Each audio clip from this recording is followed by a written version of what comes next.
નમસ્કાર ખેડૂત મિત્રો, હું અજય મુળિયા આપ સર્વ ખેડૂત મિત્રોનું હાર્દિક સ્વાગત કરું છું।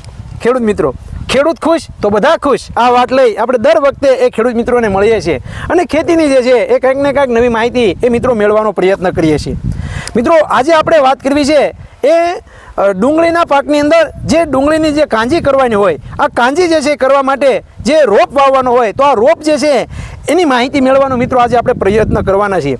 મિત્રો, આજે આપણે એવા વિસ્તારની અંદર આવેલા છીએ કે જે ડુંગળીનું એક કહેવાય કે આ રોપનું પીઠું કહેવાય, જે બુધેલનું જે તમે નામ સાંભળ્યું છે કે બુધેલની જે છે સફેદ, બુધેલની લાલ, તો આ બુધેલ જે છે આ બુધેલ ગામની બાજુમાં જ વાળોકડ ગામ છે। આ વાળોકડ ગામનું જે છે એ મિત્રો અમારા પ્રગતિશીલ ખેડૂત છે અને આપણી સાથે એ છેલ્લા ઘણા સમયથી જોડાયેલા છે।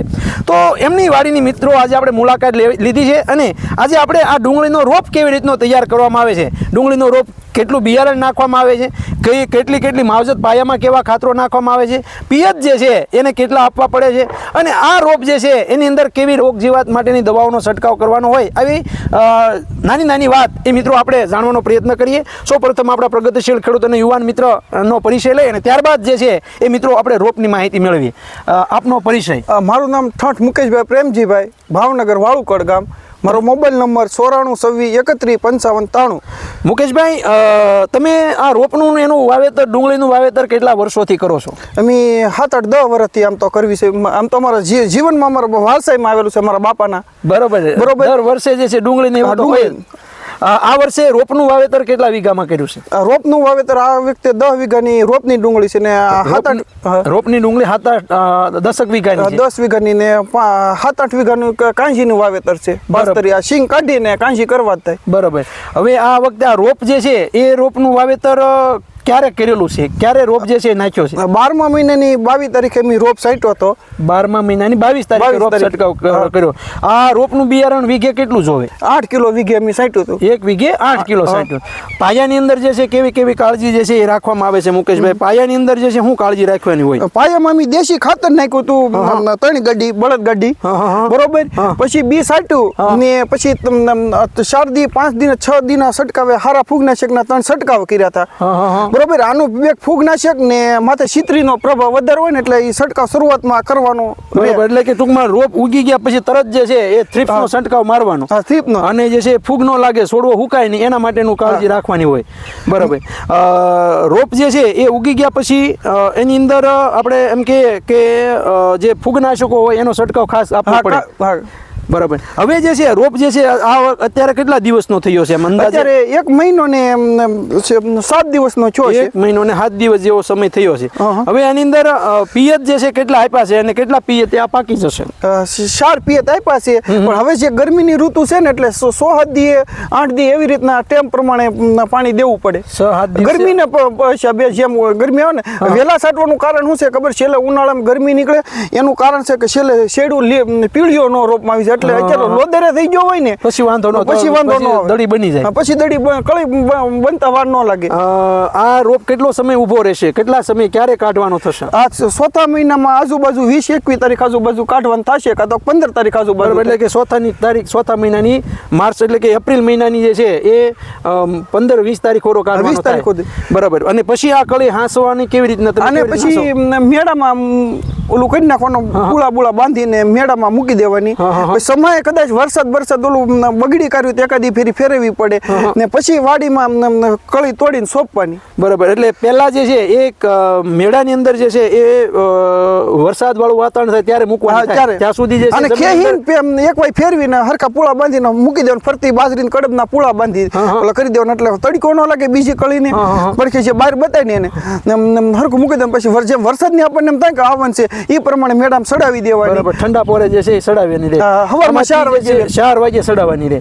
આમાંથી 1 વીઘામાંથી કેટલી કાંજી નીકળે અંદાજ? કળી લગભગ 8 કિલો બી સાઈટ્યું ને વીઘાની તો 200 મણ આજુબાજુ કળી ઉજરી જાય। 200 મણ જે છે આરામથી જે છે કળી ઉજરી જાય। કળીનું મુખ્ય કારણ શું ખબર?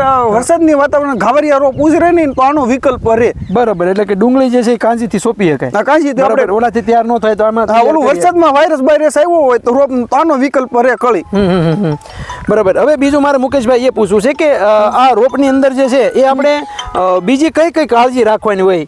રોપ જે છે તૈયાર કર્યો છે, અત્યારે તમારે સરસ મજાનો ઉજરી ગયો છે.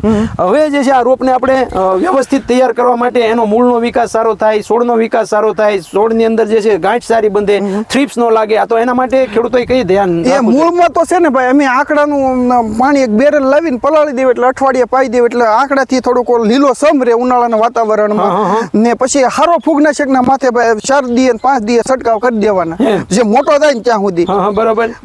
ને અમે આંકડો પાઈ દેવી ને કારક એવું લાગે ને તો ગાય અમારા ઘરની સાથે હડોવીને સાણે પાઈ દેવી. એમ? હા, બરોબર છે. ખૂબ સરસ મજાની વાત મિત્રો આપણને ભાઈ મુકેશભાઈ દ્વારા કરવામાં આવી કે ભાઈ આંકડો જે છે એ ફૂગનાશક તરીકેનું પણ કામ કરે છે, અને સાથે સાથે એ ગૌમૂત્રનો અને ગાયના સાણનું જે છે એ રબડું પણ જે છે હારવાર પાય છે, જેથી કરીને જમીનની અંદર રહેલા જે સૂક્ષ્મ જીવાણુઓ છે એનો એક ખોરાક મળી રહે અને છોડનો જે સંપૂર્ણ વિકાસ થઈ શકે. આંકડો તો 2 ફેરી તમે લગભગ રોપમાં પાઈ જ દેવી. બહુ સરસ મિત્રો. આંકડો જે છે એ દરેક ખેડૂત મિત્રો જેણે રોપનું વાવેતર કર્યું એને આંકડો જે છે પાવો જોઈએ, એ ખાસ ધ્યાન રાખવાની વાત આપણને કરી છે. આ સિવાય મુકેશભાઈ અમે જે છે ભલામણ જે તમને કરીએ છીએ એ ભલામણ રોપમાં એ છે કે આ રોપની અંદર જે છે એ કહેવાય કે છોડ જે છે એની અંદર ફૂગ ન લાગે. બરાબર? તો એના માટે જે છે એ થાર કરીને દવા આવે છે, થાર 971. આ થાર જે છે એક પંપમાં 5 ml નાખી અને જો છંટકાવ કરવામાં આવે તો છોડ જે છે એને ક્યાંય શેડ્યું બળશે નહીં, પીળો જે છે એ પડવાનો પ્રશ્ન આવશે નહીં. બીજું, જે રોપની અંદર જે છે એ આપણે ડુંગળીની અંદર જે ગુસળિયાનો રોગ આવે તો એ જો ગુસળીઓ ક્યાંય તમને જોવા મળે, જલેબીઓ જોવા મળે, તો એના માટે આ જે થાર આવે છે એને 1 એકરમાં 100 ml પાણી સાથે પાઈ દેવામાં આવે તો પણ જે છે એ ગુસળીઓ આવશે નહીં. સાથે સાથે મૂળ જે છે એનો વિકાસ થાય એ પણ ખૂબ જરૂરી છે. મૂળનો વિકાસ સારો થાય તો આપણી દળી સારી બંધાય. તો એના માટે જે છે એ આપણે જીગરીની ભલામણ કરીએ છીએ. જીગરી જે છે એ તમને ખ્યાલ છે કે જીગરી જે છે, જીગરી એટલે ખેડૂતોનો ભાઈબંધ, દોસ્ત, મિત્ર. સણેમ વાપરી. તો આ જીગરી જે છે એ જીગરી 1 એકરમાં કેટલા? 1 એકરમાં 1 લીટર પાણી સાથે જે છે આપી દેવામાં આવે તો એનાથી મૂળનો વિકાસ સારામાં સારો થશે, છોડનો વિકાસ સારો થશે. જે છોડને જે જરૂરી પોષક તત્વો છે એ બધા છોડને જે છે એની અંદરથી મળી રહેશે. અને છોડની અંદર જે ઉપર છંટકાવ કરવો હોય તો એક પંપમાં 50 ml નાખીને જ્યારે તમે કોઈ પણ દવાઓ છંટકાવ કરતા હોય, થ્રિપ્સની દવા દાખલા તરીકે ફિપ્રોનિલ છાંટતા હોય, પ્રોફેનોફોસ છાંટતા હોય, લેમ્બડા છાંટતા હોય, આલ્ફા છાંટતા હોય, ડેલ્ટા છાંટતા હોય, કે પછી જે છે એસિટામાપ્રાડ કે એનો કોઈ છંટકાવ કરતા હોય તો પણ જે છે એ આ એની સાથે મિક્સ કરી અને જે છે એનો જો છંટકાવ કરવામાં આવે તો છોડનો જે છે એ ગ્રોથ સારામાં સારો થશે. છોડ જે છે એની ગ્રીનરી એટલે કે ટૂંકમાં લીલાશ એની એકદમ સારી પકડશે.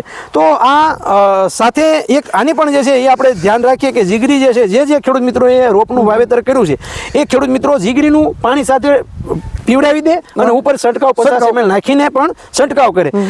જો તમે આ રોપની અંદર છંટકાવ કરો અને તમને એમાં રિઝલ્ટ જોવા ન મળે તો તમે જ્યાંથી લાવ્યા ત્યાંથી જે છે એ ડબલું તોડેલું પાછું દઈ આવજો, તમને પૂરેપૂરા પૈસા પાછા આપી દે. આવી આ કંપની જવાબદારી લે. નહીં, શેણામાં અમારે રિઝલ્ટ મળ્યું હતું. એમ નહીં, શેણામાં જીગરી સાટી ને જે રોપમાં અમારે લાવવાની ગણતરી છે. શેણામાં અમે 1-2 છંટકાવ કર્યા હતા. એમ તો જીગરીના રિઝલ્ટ મળ્યા ખરા? આ જીગરી જે છે એ ખેડૂત મિત્રોને ખૂબ સારા રિઝલ્ટો એ મળે છે. તો રોપની અંદર જે ખેડૂત મિત્રોએ રોપનું વાવેતર કર્યું છે, ખાસ કરીને ભાવનગર જિલ્લાની અંદર તળાજા મહુવા વિસ્તારની અંદર ખૂબ મોટા પ્રમાણની અંદર જે છે અમારા પીઠું આખા રોપનું પીઠું ગણાય છે. તો એ ખેડૂત મિત્રો જે છે આ ઓછા ખર્ચની અંદર વધારે સારામાં સારો રોપ કેમ બને એના માટેની મિત્રો આ આપણા દ્વારા જે ભલામણ કરવામાં આવેલી પ્રોડક્ટના રિઝલ્ટ મળે છે. મુકેશભાઈ, અમારા ખેડૂત મિત્રો માટે આપણે ખૂબ સરસ મજાની માહિતી આપવા બદલ હું એજે મુળિયા આપનો ખૂબ ખૂબ આભાર માનું છું. ખેડૂત મિત્રો, આ જીગરી જે છે એ તમને ક્યાં મળશે, થાર તમને ક્યાં મળશે, એના માટેનો હેલ્પલાઇન નંબર છે 98 2 44 31 3 35. આ નંબર પર મિત્રો ફોન કરી અને તમે વધારાની માહિતી મેળવી શકો છો. ખેડૂત મિત્રો, ખેડૂત ખુશ તો બધા ખુશ.